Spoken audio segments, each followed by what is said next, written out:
بسم اللہ الرحمن الرحیم رب اشرح لی صدری ویسر لی امری واحلل عقدۃ من لسانی یفقهوا قولی نحمده ونصلی ونسلم علی رسوله الکریم اما بعد فاعوذ باللہ من الشیطان الرجیم بسم اللہ الرحمن الرحیم یا ایتها النفس المطمئنہ ارجعی الى ربک راضیۃ مرضیہ فادخلی فی عبادی وادخلی جنتی صدق اللہ العظیم ان اللہ وملائکتہ یصلون علی النبی یا ایہا الذین آمنوا صلوا علیہ وسلموا تسلیما۔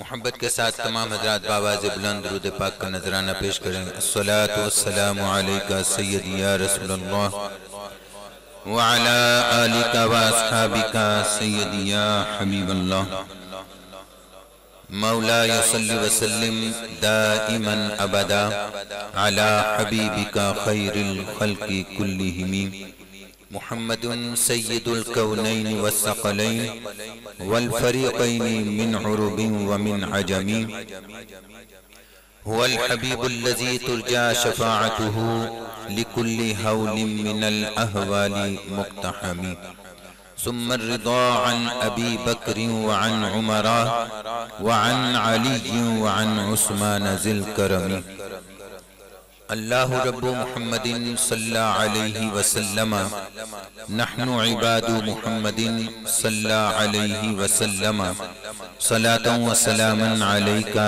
یا رسول اللہ یا غوث العظم بمن بے سر و ساما مدد قبلہ دین مدد کعبہ ایمہ مدد سرورہ شاہ کریمہ دستگیرہ اشرفہ بحرمت روح پیمبر یک نظر کن سوئے ماں گنج بخش فیض عالم مظہر نور خدا ناقصارہ پیر کامل کاملارہ رہنما گنج بخشی آپ کی مشہور ہم پر کر کرم کروا کرم دونوں جہاں میں رکھ شرم اللہ محمد چار یار حاجی خواجہ قطب فرید حق فرید یا فرید صلی اللہ علی النبی الامی وآلہ صلی اللہ علیہ وسلم صلاة و سلاما علیکہ یا رسول اللہ۔ حمد و صلاة کے بعد حاضرین محترم آپ کے سامنے کلام مجید فرقان حمید میں سے جو آیت کریمہ پڑھنے کا شرف حاصل کیا ہے، اللہ رب العزت نے ارشاد فرمایا یا ایتها النفس المطمئنہ، اے نفس مطمئنہ۔ یاد رکھیے نفس کی تین قسمیں ہیں۔ نفس ہر انسان کے اندر تین طرح، ایک نفس امارہ ہوتا ہے جو انسان کو ہر وقت گناہوں کی طرف مائل رکھتا ہے، ایک نفس لوامہ ہوتا ہے جو انسان کو گناہوں اور نیکیوں کی تمیز سکھاتا ہے کہ یہ گناہ ہیں اور یہ نیکیاں ہیں، کہ تم نے نیکیوں کی طرف لگنا ہے، گناہوں سے بچنا ہے۔ ایک ہوتا ہے نفس مطمئنہ، یہ انسان کو ہر وقت نیکیوں کی طرف مائل رکھتا ہے۔ اب یہ انسان کے اختیار میں ہے کہ جس نفس کو اپنے اوپر غالب کر لے گا وہی نفس اس کے تابع ہو جائے گا۔ اس لیے کوشش کریں نیک عمل کرنے کی، کوشش کریں ایسے اولیاء کرام کی سنگت میں بیٹھنے کی کہ آپ لوگوں کو اندر جو نفس ہے وہ پاک ہو جائے۔ اللہ تعالیٰ ارشاد فرماتا ہے اے نفس مطمئنہ ارجعی، لوٹ جاتا الی ربک، اپنے رب کی طرف، راضیۃ مرضیہ، اس حال میں کہ تو اس سے راضی ہو جائے، وہ رب تجھ سے راضی ہو جائے۔ حضرت عبداللہ بن عباس رضی اللہ تعالیٰ عنہ آپ اس کی تفسیر میں فرماتے ہیں کہ دو طرح سے تفسیر ہے۔ ایک تو یہ ہے کہ اپنے رب کی طرف لوٹ جا، ایک تفسیر یہ ہے کہ انسان کی روح اس کے جسم میں داخل کر دی جاتی ہے واپس. جب وہ اس دنیا سے ظاہری پردہ کر جاتا ہے تو اس کی روح اس کے جسم میں داخل کر دی جاتی ہے، پھر وہ رب کی بارگاہ میں حاضر ہو جاتا ہے. معلوم ہوا کہ جو اللہ والے ہیں وہ عام لوگوں کو بھی اللہ سے ملا دیتے ہیں. اللہ اللہ کیے جانے سے نہ اللہ ملے، اللہ والے ہیں جو اللہ سے ملا دیتے ہیں. اور پھر فرمایا فَادْخُلِي فِي عِبَادِي وَادْخُلِي جَنَّتِي، بس میرے بندوں میں داخل ہو جاؤ اور پھر جنت میں داخل ہو جاؤ. تو معلوم ہوا کہ جنت میں داخلے کے لیے اللہ والوں میں شامل ہونا ضروری ہے، ان کی سنگت اختیار کرنا ضروری ہے، ان کا دامن پکڑنا ضروری ہے. حضرت مولانا جامی رحمت اللہ تعالی علیہ بیت ثانی کے لیے گھر سے نکلتے ہیں، بڑے بڑے آستانوں پر گئے، کہیں دل مطمئن نہ ہوا. کسی نے کہا کہ ایک ایسی ہستی ہیں، میں ان کا بتاتا ہوں، آپ ان کی بارگاہ میں جائیں، آپ کی دل کو سکون میسر آ جائے گا. اور ان کا نام نامی اس میں گرامی ہے حضرت خواجہ عبید اللہ احرار رحمت اللہ تعالی علیہ. حضرت مولانا جامی رحمت اللہ تعالی علیہ طویل سفر کر کے جب آستانے پر پہنچتے ہیں، دروازے کے اندر ابھی قدم رکھتے ہیں، ابھی دایاں قدم اندر ہی رکھا ہے، تو کیا دیکھتے ہیں کہ وہاں پر بہت بڑا تخت ہے، اور اس تخت کے اوپر حضرت خواجہ عبید اللہ احرار رحمت اللہ تعالی علیہ تشریف فرما ہے. اور آپ کے دربار میں جو بیٹھنے والے ہیں وہ امراء ہیں، وزراء ہیں، امیر لوگوں کا طبقہ ہے. آپ وہاں سے واپس پلٹ آئے، قریب ہی ایک مسجد تھی، وہاں پر آپ بیٹھ گئے اور تھکان کی لیٹ گئے. تو سونے سے پہلے آپ کے ذہن میں مصرع آیا، نہ مردست آنکھ دنیا دوست دارت، کہ وہ بندہ کبھی کامل مومن نہیں ہو سکتا جو دنیا کو دوست رکھتا ہے.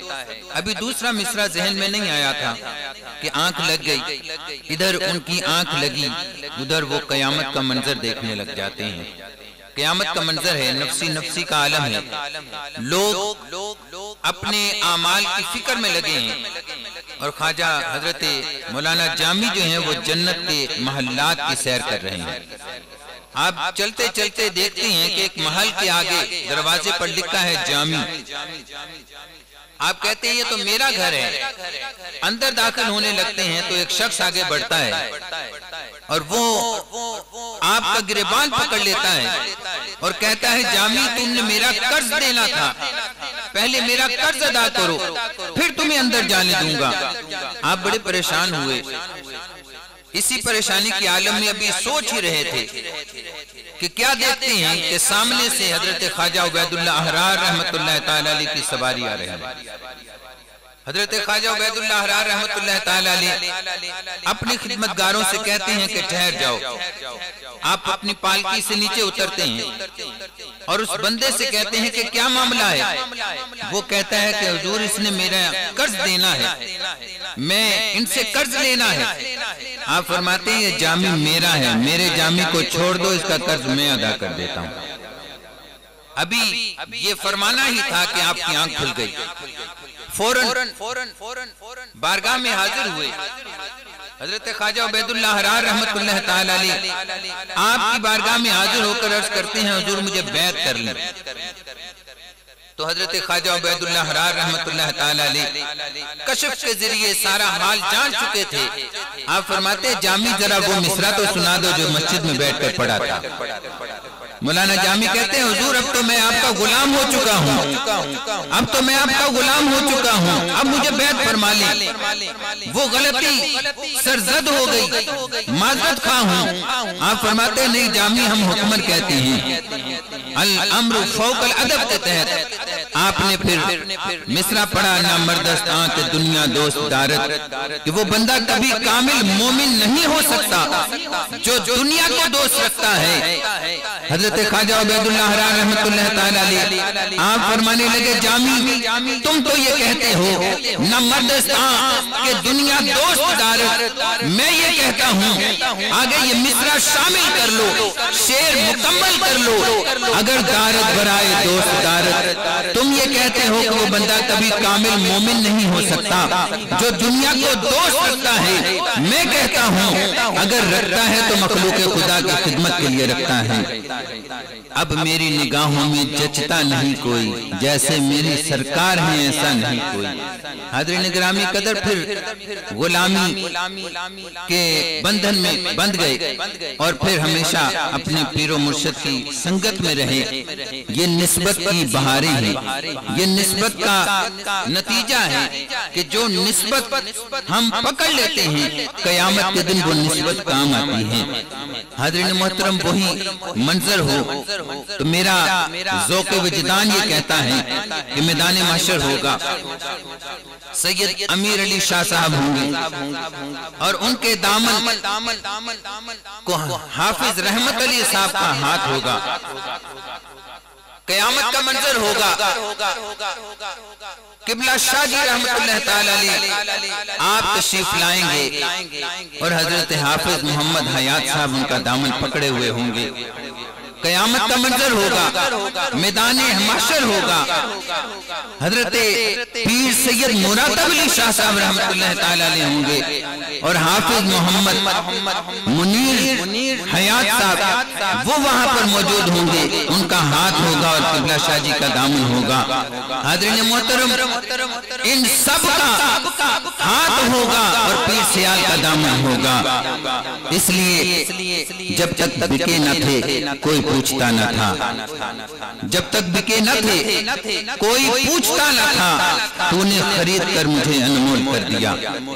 سامعین محترم، حضور نبی پاک صلی اللہ تعالی علیہ وسلم کی یہ محفل میلاد مصطفیٰ ہے اور جلسہ دستار فضیلت بھی ہے۔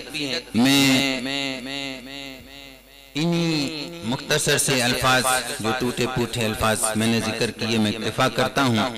وقت بھی محدود ہے، ابھی بہت سے علماء نے خطاب بھی فرمانا ہے۔